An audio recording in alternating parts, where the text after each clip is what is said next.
যখন তিনি কোরআন তেলাওয়াত শেষ করতেন তখন এই দোয়া পাঠ করে শেষ করতেন। দোয়াটা কি? সুবহানাকা আল্লাহুম্মা বিহামদিকা আশহাদু আল্লা ইলাহা ইল্লা আনতা আস্তাগফিরুকা ওয়া আতুবু ইলাইক। হাদিসটা কোথায় আছে? তাবারানী কাবির ১০,১৪০ নম্বর হাদিস। কত নম্বর হাদিস? তাহলে কোরআনটা যে আপনি তেলাওয়াত করে শেষ করবেন তখন আপনাকে এই দোয়া বলতে হবে, না হলে তোমার মুফাসসির সাহেব বলছে সাদাকাল্লাহুল আযীম। আপনি জিজ্ঞাসা করেন মুফাসসির সাহেব দোয়াটা কোথায় আছে? বুঝেননি কথা? হ্যাঁ, বুঝতে পেরেছেন? তাহলে কোরআন যে তেলাওয়াত শেষ করব ওখানেও আল্লাহ দোয়া শিখিয়ে দিয়েছেন। রাসূল সাল্লাল্লাহু আলাইহি ওয়াসাল্লাম যেই দোয়া বলেছেন আপনাকে ওই দোয়া বলতে হবে। এক হাফেজ সাহেব বলছে যে হুজুর দোয়া তো ভালোই, সাদাকাল্লাহুল আযীম, এতে আবার দোষের কি? সাদাকাল্লাহুল আযীম মানে উঁচু আল্লাহর কথা সত্য, সমুচ্চ সমহান যিনি তার কথা কি সত্য। তো কোরআন হাদিস তো সত্য, আর আমরা তো সেটাই সাদাকাল্লাহুল আযীম বলি। তা আমি বললাম হাফেজ সাহেব আপনার বুঝ অনুযায়ী তো ধর্ম চলবে না, আপনার ভালো অনুযায়ী তো দোয়া চলবে না। দোয়া তো রাসূল সাল্লাল্লাহু আলাইহি ওয়াসাল্লাম বলে দিয়েছেন একটা, সেটাই বলতে হবে নাকি? আপনার ভালো অনুযায়ী তো হবে না। আপনার ভালো অনুযায়ী আপনার যুক্তিতে যদি চলি তাহলে কোরআন হাদিসের অনেকটাই কেমন জানি মনে হবে। কেমন? আচ্ছা, আমরা অজু করার সময়তে কি কি ধুয়ে অজু করি? হাত, চক্ষু, মাথা মাসা। কিন্তু অজু ভাঙে কি কারণে? অজু ভাঙলো কি কোন দিক দিয়ে, আর আপনি অজুতে ধৌত করলেন কোন দিক দিয়ে? মিললো? আচ্ছা, মাসা করার সময়তে কি মাসা করেন? পায়ের নিচে না উপরে? মাটি ভরে কোথায়, ময়লা ভরে কোথায়? এটা হলো? বুঝেননি কথা? হ্যাঁ, রাসূল বলছেন যে কেউ যদি সূরা ইখলাস একবার পড়ে তাহলে 10 পারা খতমের হাদিস কি নাই? হ্যাঁ, কোরআনের একটা হরফ তেলাওয়াত করলে কয় নাকি? 10 নাকি। তাহলে আমার বুঝ দেখেন, নিজের বুঝ অনুযায়ী ভালোই হচ্ছে, নিজের বুঝ অনুযায়ী ধর্ম চলবে না। নিজের বুঝ অনুযায়ী মানে আলী রাদিয়াল্লাহু আনহু এটাই বলছেন যে মানুষের বুঝ অনুযায়ী যদি ধর্ম চলতো তাহলে পায়ের নিচে মাসা করতো মানুষ, কিন্তু কোথায় করা লাগে? এটার বিধান কে দিয়েছেন? আল্লাহ। আমাদের বুঝ অনুযায়ী ধর্ম চলবে না। বুঝেননি কথা? কোরআনের একটা হরফ তেলাওয়াত করলে কয় নাকি? 10 নাকি। সূরা ইখলাস একবার পড়লে কত নাকি? 10 পারার সমান নাকি। তো টয়লেটে ঢোকার সময়তে কি আমার কাজ লেগেছে? দোয়া পড়ার।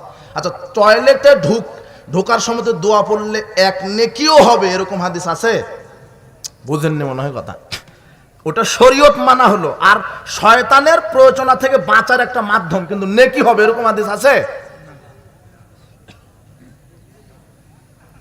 তাহলে এই দোয়াটা পড়বো না, ভালো লাগছে না। আমি টয়লেটে ঢোকার সময়তে সূরা ইখলাস একবার পড়বো। হ্যাঁ, তাহলে কোরআন খতমের কি হবে? তাহলে আমার বুঝ অনুযায়ী এটাই ভালো নাকি? তাহলে আমার বুঝ অনুযায়ী চলবে না মুহাম্মদ সাল্লাল্লাহু আলাইহি ওয়াসাল্লামের? ও বলছে সাদাকাল্লাহুল আযীম, এটা তো ভালোই কথা। তা আমি বললাম আপনার কাছে বউ ডাক ভালো না মা ডাক ভালো? তো বলছো মা। তাহলে এখন বাড়িতে বউকে মা ডাকো, গিয়ে যাও। বুঝেননি কথা? যেখানে যেটা সেখানে সেটা লাগাতে হবে। শরীয়ত তৈরি করার বিধান আপনাকে কে দিল? বুঝেননি কথা? আচ্ছা দেখেন, তিরমিজি 3394 নম্বর হাদিস। কত? আবু যার গিফারিকে রাসূল সাল্লাল্লাহু আলাইহি ওয়াসাল্লাম দোয়া শিখাচ্ছেন। কি শিখাচ্ছেন? ঘুমানোর দোয়া শিখাচ্ছেন। ঘুমানোর দোয়া অনেক আছে, একটা আল্লাহুম্মা বিসমিকা আমুতা, এটা নাই?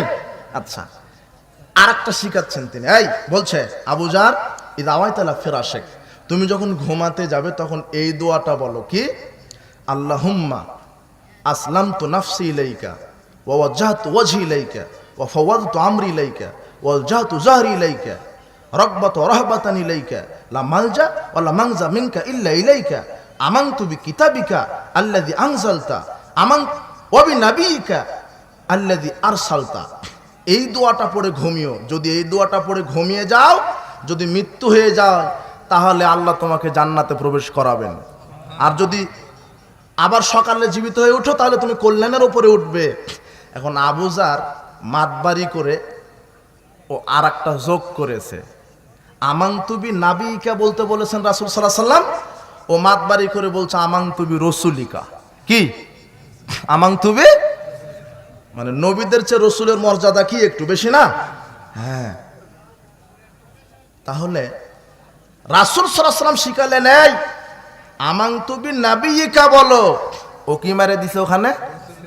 হ্যাঁ, রসুলিকা। আবু জার বলছেন, ফাতানা ইয়াদাহু ফি সদরি, আমি যখন এই নাবিকার জায়গাতে আমি নিজে নিজে রসুলিকা লাগালাম, তিনি হাত দিয়ে একটা ঘুষি মেরে দিলেন আমার বুকে। কে ঘুষি মারলেন? কে? মুহাম্মদ সাল্লাল্লাহু আলাইহি ওয়াসাল্লাম। কেন ঘুষি মারলেন? হ্যাঁ, বুঝে না কেন ঘুষি মারলেন? দোয়াটা কি করেছে? পরিবর্তন করেছে। আর তোমার হুজুর দোয়া পরিবর্তন না, একবার টোটালি বানিয়েছে তোমার হুজুর। তাহলে ওমর রাদিয়াল্লাহু আনহু যদি বেঁচে থাকতো তাহলে আর ঘুষিতে কাম হতো না, বলতো জেলখানায় বন্দি করো। বুঝেননি কথা? শরীয়ত আপনি বুঝতে পারেননি তো। আমি যাক, ব্যাখ্যা হয়ে যাচ্ছে অনেক। আপনি যা কিছু করবেন সেখানে কার বিধান আছে? আবার একটু রিপিট করি, জুতা পায়ে দিবেন, ওখানে কার বিধান? পেশাব করবেন, ঘুমাবেন, খাবেন, পোশাক গায়ে দিবেন, সবখানে কার বিধান আছে? সালাত আদায় করলেন কার বিধানে? হজ করলেন কার বিধানে? কখন মুজদালিফায় যেতে হবে, আরাফায় যেতে হবে, কখন জামরায় পাথর নিক্ষেপ করতে হবে, এটা কার বিধান? আল্লাহর। সব কার বিধানে করছেন? সব কার বিধানে? তাহলে সালাত আদায় করলেন আল্লাহর বিধানে, সালাত আদায় করেন কার বিধানে? সিয়াম পালন করেন কার বিধানে? হজ করেন কার বিধানে? ভাত খান কার বিধানে? ঘুমান কার বিধানে? পেশাব পায়খানা করেন কার বিধানে? এই যুবক বলো তো, তোমার নেতা রাজনীতি করে কার বিধানে? হ্যাঁ, বলো বলো। হ্যাঁ, মানে তোমার নেতা শুধু মনে করেছে, মানে মানুষ মুসলমান শুধু মনে করেছে সালাত সিয়াম শুধু ইসলাম। ইসলাম মানে ইবাদত, মানে শুধু সালাত সিয়াম করা, আর টাকা থাকলে হজ করা, টাকা থাকলে মসজিদ নির্মাণ করা। কিন্তু ব্যবসা আমার মতো করে করব, অর্থনীতি আমার মতো করে চালাবো, সমাজনীতি আমার মতো করে চালাবো, শিক্ষানীতি আমার মতো করে চালাবো, রাজনীতি আমার মতো করে চালাবো। তোমার নেতা মুসলিম নয়, তোমার নেতা মুশরিক, মুনাফিক, ফাসিক, জালেম। তোমার নেতা ধর্ম বুঝেনি, তোমার নেতাকে আবার পড়াশোনা করতে হবে। তোমার নেতাকে এখন ধর্ম শিখায়। আসো দেখো, সালাত আদায় করতে হবে কার বিধানে? আল্লাহর। তো যেই আল্লাহ সালাতের বিধান দিল, ওই আল্লাহ রাজনীতির বিধান কি দেননি? হ্যাঁ, রাজনীতি হবে ইসলামী খেলাফা, ইসলামী শরিয়া। কি আল্লাহ বলছেন? আল্লাহ রাজনীতি শেখাচ্ছেন মানুষকে। দেখেন এই যে সূরা মায়েদা 49 নম্বর আয়াত, ওয়ানিহকুম বাইনাহুম বিমা আনজালাল্লাহ। এই মুহাম্মদ সাল্লাল্লাহু আলাইহি সাল্লাম, আপনি বিচার ফয়সালা করেন কোরআন হাদিস দিয়ে। কি দিয়ে? কি দিয়ে? কোরআন হাদিস দিয়ে। এটা আল্লাহ বলছেন। এরপর আল্লাহ বলছেন সূরা সূরা 42 নম্বর সূরা 21 নম্বর আয়াত, আমলাহুম শুরাকাউ শারাউ লাহুম মিনাদ-দ্বীন। কি ব্যাপার? ওদের কি বড় বড় নেতা আছে নাকি যারা নিজেরা আইন তৈরি করেছে? মালাম ইয়াযাম বিহিল্লাহ। কি ব্যাপার? আমি তো তাদেরকে অনুমতি দিইনি। এ কথা কে বলছেন? আল্লাহ। আচ্ছা, কি ব্যাপার? তারা কি এমন বড় বড় লিডার হয়ে গেল, নেতা হয়ে গেল নাকি যে তারা নিজেরা আইন তৈরি করবে? ওয়ালাউলা কালিমাতুল ফাসলি লাকুদিয়া বাইনাহুম। যদি আমি আল্লাহ বিচার মাঠ না রাখতাম তাহলে নেতাদেরকে নগদ আমি পিষে মেরে দিতাম। যেহেতু বিচার মাঠ আছে, আমি বিচার করব। কিন্তু তারপরেও আল্লাহ জালেমদেরকে ধরলে আর কি করেন না? ছাড়েন না। বুঝেননি কথা? আচ্ছা, ওয়াইন্নাজ যালিমিনা লাহুম আযাবুন আলীম। এই জালেমদের জন্য শাস্তি। যারা কোরআন হাদিসের বাইরে বিচার করবে এরা হলো জালেম, এদের জন্য আল্লাহ বলছেন শাস্তি। তাহলে আল্লাহ রাজনীতি শিখিয়ে দিলেন, বিচার করতে হবে কি দিয়ে? কোরআন দিয়ে। হ্যাঁ, ওখানে আরেকটা শব্দ ছুটে গেছে সূরা মায়েদার 49 আয়াতে। সূরা মায়েদার 49 আয়াতে আল্লাহ মুহাম্মদ সাল্লাল্লাহু আলাইহি সাল্লামকে বলছেন, এই লা তাত্তাবি আহওয়াহুম। মুহাম্মদ সাল্লাল্লাহু আলাইহি সাল্লাম, আপনি মানুষের তৈরি করা কোনো মতবাদ মানবেন না। এই গল্প করছেন কেন? অবাক হলাম আমি। এখানে তো আমি ফজিলতের বয়ান করব না, সুবহানাল্লাহ বলে 49 কোটি নেকি হয়। আর ওই টঙ্গিতে গেলে হজের নেকি হয়, আর কুলুক করলে ওই কুলুকের ঢিলা নাকি মিজানের পাল্লাতে উঠায় দিবে। হাজী সাহেব নিয়ত করেছে যে যাক তাহলে এবারে আমি মক্কায় গিয়ে উহুদ পাহাড় কুলুক হিসেবে ব্যবহার করব। তাহলে কি হবে, উহুদ পাহাড় আল্লাহ মিজানের পাল্লাতে উঠিয়ে দিবেন। তো এই ওয়াজটা আমি করতে আসিনি, সব মিথ্যা কথা। যদিও তোমার মুফাসসির করে, হুজুর করে, শোনেন এইদিকে এইদিকে, আপনাকেও শুনতে হবে। জি না, আপনার ব্যস্ততা, এখানে আমি এখন দেখতে যাচ্ছি না, আপনি কথা বলবেন সময়ে। শোনেন, আল্লাহ বলছেন লা তাত্তাবি আহওয়াহুম, শোনো, মানুষের তৈরি করা মতবাদ তুমি মানো না, মানুষের তৈরি করা মতবাদ চলবে না। সালাত আদায় করলেন কার বিধানে? সালাতে কার বিধান আছে? রাজনীতি করতে হবে কার বিধানে? আল্লাহর। তোমার নেতা করে কার বিধানে? তার মানে তোমার নেতা শুধু বুঝেছে যে দুর্নীতি করে টাকা ইনকাম করব, আর মাজারে মারে দিব দান, আর 14 বার হজ করব, জান্নাত ক্লিয়ার। বুঝেননি কথা? আর আপনিও এই মনে করেছেন মানে এই ইবাদত, ইসলাম মানে শুধু সালাত সিয়াম আদায় করা। শুধু এগুলি ইবাদত নয়, আপনি জীবনে যা করবেন সেখানে কার বিধান মানার নাম ইবাদত? আল্লাহ। সালাত যার বিধানে করতে হবে, রাজনীতিও তার বিধানে করতে হবে। কিন্তু আপনার এই রাজনীতিতে আছে সেকুলার। কি আছে?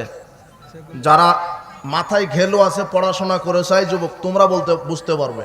Secularism, nationalism, capitalism, communism, democracy, এগুলি হলো সব মানুষের মতবাদ। কিসের মতবাদ? ছেলে আজকে পড়াশোনা করো গিয়ে, মায়েদা 49 নম্বর আয়াত, আল্লাহ বলছেন লা তাত্তাবি আহওয়াআহুম, মুহাম্মদ সাল্লাল্লাহু আলাইহি সাল্লাম, তুমি মানুষের তৈরি করা মতবাদ মানো না। কে বলছেন? গণতন্ত্র, ডেমোক্রেসি কার তৈরি করা? মুহাম্মদ সাল্লাল্লাহু আলাইহি সাল্লামের। ন্যাশনালিজম কার তৈরি করা? মানুষের। ক্যাপিটালিজম, কমিউনিজম, সেকুলারিজম মানুষের। তাহলে আমি সালাত আদায় করলাম আল্লাহর বিধানে, রাজনীতি করছি ডেমোক্রেসির বিধানে, আমি মুসলিম না মুনাফেক? আমি সেকুলারিজমে বিশ্বাসী। সেকুলারিজম বুঝো? সেকুলারিজম কি? বর্তমান বাংলাদেশে প্রায় অধিকাংশ সেকুলার বসবাস করে, প্রায় নাস্তিক। অধিকাংশই যারা দায়িত্বশীল, এদের বিশ্বাস কি জানো? সেকুলার। এরা নিজেকেই বলে আমরা সেকুলার নেতা। যারা বলে তারা সবাই নাস্তিক। সেকুলার মানে দেখো, সেকুলারের সংজ্ঞায় অ্যাডভান্স অক্সফোর্ড ডিকশনারিতে সেকুলারের সংজ্ঞা এইভাবে দেওয়া আছে। এই যুবক, শোনো শোনো, বোঝার চেষ্টা করো। আপনি বোঝার চেষ্টা করেন। Secular, secularism is the belief that religion, secularism এমন একটা বিশ্বাসের নাম, সেকুলারিজম এমন একটা বিশ্বাসের নাম should not be involve in the organisation of society education. Secularism এমন একটা বিশ্বাসের নাম যে ধর্ম সমাজে ঢুকতে দেওয়া যাবে না, ধর্মকে, ইসলামকে শিক্ষায় ঢুকতে দেওয়া যাবে না, শিক্ষা সিলেবাসে ঢুকানো যাবে না, সমাজে ইসলামকে ঢুকানো যাবে না, কোনো সংগঠন ইসলামকে ঢুকানো যাবে না। এটা হলো সেকুলারদের পরিকল্পনা। কাদের? আর এই জন্যই কিছুদিন আগে তোমাদেরকে ওই বলেছিল যে ভাত রান্না করো, ডিম ভাজো, আর বলেছে যে তোমরা হলো বানরের তৈরি। এই জন্য এই সেকুলাররা এই শিক্ষা কি করেছে? শিক্ষা কারিকুলাম এই সেকুলাররা তৈরি করেছে। বুঝেননি? এরা শিক্ষা জীবনে ধর্মকে ঢুকাতে দেয়নি, এরা সমাজনীতিতে ঢুকাতে দেয়নি। এরপর আবার বলা হচ্ছে religion should not be allowed to come into politics, it is merely a matter between man and God. Secularism বিশ্বাসী হলো যে ইসলামকে রাজনীতির ভিতরে ঢুকানো যাবে না। এটা শুধু ইসলাম মানে মসজিদ মাদ্রাসায় মানুষেরা শুধু নমনম করবে। ইসলাম মানে কি? মসজিদ মাদ্রাসার ব্যাপার, কিন্তু রাজনীতি আমাদের মতো করে করব, অর্থনীতি আমাদের মতো করে চালাবো, সমাজনীতি আমাদের মতো করে চালাবো, শিক্ষা কারিকুলাম আমরা তৈরি করব, এগুলোতে ধর্ম ঢুকবে না। এটা কাদের পরিকল্পনা? সেকুলারদের এই পরিকল্পনা চক্রান্ত হচ্ছে না? সেকুলাররা নাই, আছে। সেকুলারদের এটাই হলো বিশ্বাস। আর এদের বিশ্বাস কি জানেন? শুধু আল্লাহ সালাত সিয়াম হজ যাকাত সম্পর্কে জিজ্ঞাসা করবেন, কিন্তু আমি যে ডাক্তার, ইঞ্জিনিয়ার, চাকরিজীবী, কৃষক, আমি যে দুর্নীতিবাজ, চোর, ডাকাত, মুনাফাখুরি, আমি যে জেনাকার, মদ পানকারী, দুর্নীতিবাজ, এগুলি সম্পর্কে আল্লাহ ধরবেন না। আচ্ছা, এই বিশ্বাস যদি লালন করে, এদের দ্বারা দুর্নীতি হবে না দুর্নীতি কমবে? হবে, দুর্নীতি বেশি হবে। আর এই সেকুলাররা আছে, রাজনীতিতে এরা ঢুকতে দিচ্ছে না, ইসলাম সমাজনীতিতে ঢুকতে দিচ্ছে না, শিক্ষানীতিতে ঢুকতে দিচ্ছে না। এই সেকুলাররা আছে। তোমার নেতাই সেকুলার রাজনীতিতে বিশ্বাসী। ওয়াল্লাহি, আল্লাহর কসম, কোন মুসলিম সেকুলার রাজনীতিতে বিশ্বাসী হলে সে মুসলিম থাকতে পারে না। এরপরে আসো, আমি শেষ করে দিব, বোঝা যাচ্ছে ঘটনা অন্যদিকে। দেখো তো এটা বুঝো কিনা? ডেমোক্রেসি কি? হ্যাঁ, ডেমোক্রেসি। হ্যাঁ জি, একটু বোঝেন, বোঝার চেষ্টা করেন। না বসে থাকলে, ওয়াজ না শুনলে কেমন করে বক্তব্য দিয়ে চলে যাবেন? এটা কেমন হয়? একটু এসে বসে থাকেন, একটু দেখেন তো কি বলা হচ্ছে, ধর্ম কি, ইসলাম কি, ইবাদত কি। রাজনীতি করতে হবে কার বিধানে? সালাত আদায় করলেন কার বিধানে? আল্লাহর। তাহলে তোমার নেতা করছে ডেমোক্রেসি, গণতন্ত্রের রাজনীতি, আবার তোমার নেতা বলছে mother of democracy. Mother of কি? ডেমোক্রেসির মা, মানে গণতন্ত্র। গণতন্ত্র মানে, গণতন্ত্র হারাম, কুফরি মতবাদ। গণ মানে জনগণ, আর তন্ত্র মানে আইন। গণতন্ত্র জিনা।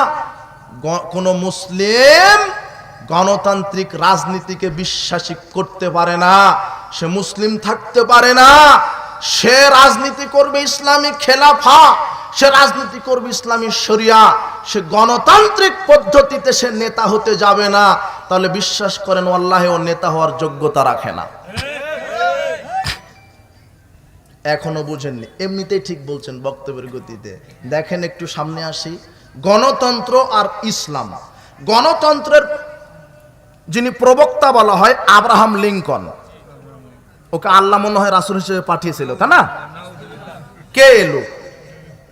কে? কোন হাজী সাহেব, পরেশগার লোক? খ্রিস্টান। কি লোক? খ্রিস্টান। সে বলছে democracy is the government of the people, by the people and for the people. Democracy এমন একটা সরকার, রাষ্ট্র ব্যবস্থার নাম, যে মানুষ আইন তৈরি করবে, মানুষ মানুষকে পরিচালনা করবে। বলেন নাউজুবিল্লাহ।